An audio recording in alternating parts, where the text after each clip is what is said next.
The magical mustard seed.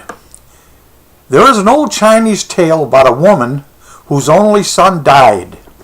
In her grief, she went to the holy man and asked, "What prayers and what magical incantations do you have to bring my son back to life?" Instead of sending her away or reasoning with her, he said to her, "Fetch me a mustard seed from a home that has never known sorrow. We will use it to drive the sorrow out of your life." The woman went off at once in search for that magical mustard seed. She came first to a splendid mansion, knocked at the door and said, "I'm looking for a home that has never known sorrow. Is this such a place? It's very important to me."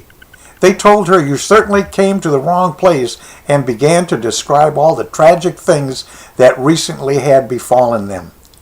The woman said to herself, "Who is better able to help these poor or fortunate people than I, who have had misfortune of my own son?" She stayed to comfort them, then went on in search of a home that had never known sorrow.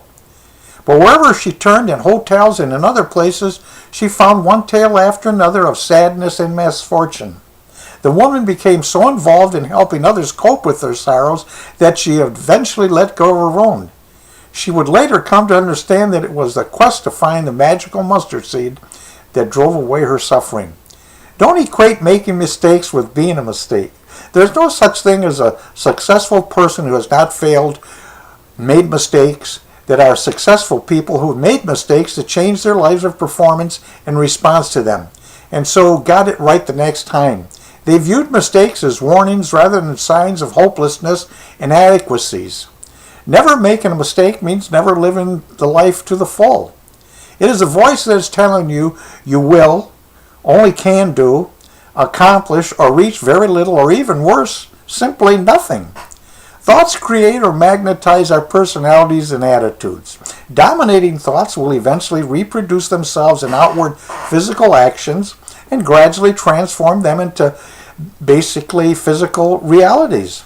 The thoughts we have from the time we wake up will definitely determine our attitude for our day. We bring to our lives what we think about most of the time, and where we will guide or focus our mind is where we'll end up. Luck favors the prepared mind. The best way to find out if you can trust somebody is simply just trust them. Take action now.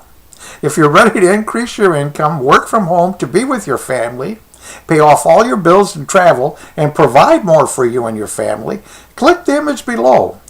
Enter your email and watch the whole video as our friend Kevin explains the system. Your family really deserves it. If I can do it, so can you. This is Vince Bangori.